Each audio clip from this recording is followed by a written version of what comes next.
Over the last 9 months, the Houthi terrorist group, Iran's terror proxy in Yemen, has launched over 200 aerial attacks against Israeli civilians and infrastructures. On Friday morning, in one of these UAV attacks, the Houthis fired an Iranian explosive UAV from Yemen into Israeli territory. The UAV hit an apartment building in the center of Tel Aviv, near the U.S. Embassy branch office in the city, killing an Israeli civilian, 50-year-old Evgeny Feder, and injuring several others. The Houthis' attacks are acts of aggression, a violation of international law, and a threat to the international peace and security. Today, Israel stepped up its actions in self-defense against these attacks. The Israeli Air Force conducted precise strikes on Houthi military targets in Yemen. The military target was the El Hudaydah port, used by the Houthis as a main supply route for the transfer of Iranian weapons from Iran to Yemen, like the UAV itself that was used in the attack on Friday morning. In the area of the port, the Israeli Air Force struck dual-use infrastructure used for terrorist activities, including energy infrastructures. Israel's necessary and proportionate strikes were carried out in order to stop the Houthi terror attacks. However, this threat goes far beyond Israel. The Houthis target other countries in the Middle East, the United States of America, and the world with their attacks on international shipping in the Red Sea, and not just the Red Sea. Who is behind the Houthis? One country, Iran.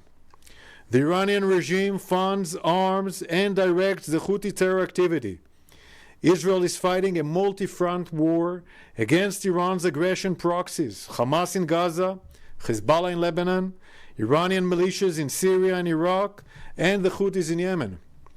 The International Maritime Coalition, led by United States Central Command, as well as the IDF, have stopped many of those Houthis' attacks in recent months.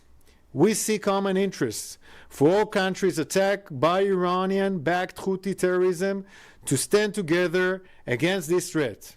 Today, this was an IDF-only action. I want to repeat it. Today, this was an IDF-only action. We will continue to defend the people of Israel from all threats, near and far. Questions, please.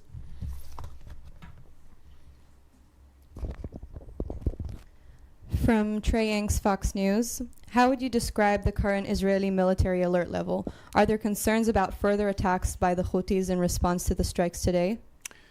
We are in a multi-front war for 9 months. From Hezbollah in Lebanon, almost every day. Hamas in Gaza, of course, but also from militias in Iraq and Syria and the Houthis in Yemen. And Iran itself, on the 13th of April, have launched an airstrike on Israel. We are stopping all those threats as much as we can outside Israel. And yesterday morning was a severe attack in the central of Israel, in Tel Aviv city. And this strike today that we have conducted against the Houthis in Yemen, led by Iran, was a strike for all those 9 months and all the threats that were conducted to Israel. From Anshel Pfeffer, The Economist. What kind of coordination did Israel have in advance with CENTCOM before the attack? I want to repeat it. This was an IDF-only action. Of course, we have updated our friends, but this was an IDF-only action. Joseph Fetterman, AP. Any details on which planes, what was attacked, and is this a one-time incident? Any chance Israel will strike Iran?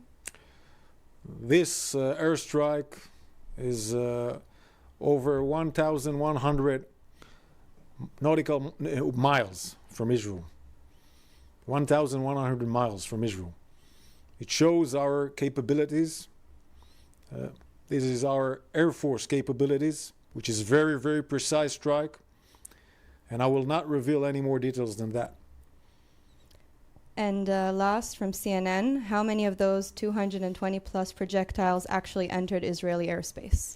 Most of the threats in those 9 months were stopped in early stages by United States Central Command and other countries at the sea or at the air. Some of the strikes, some of those threats were stopped by Israeli Air Force outside the borders of Israel, and some of the threats entered into Israel. And only yesterday from Yemen we have severed a damage which is unacceptable. Hurting, killing our civilians is unacceptable, and we have showed what will we do, and we will do it whenever and wherever it's necessary in the region. Thank you.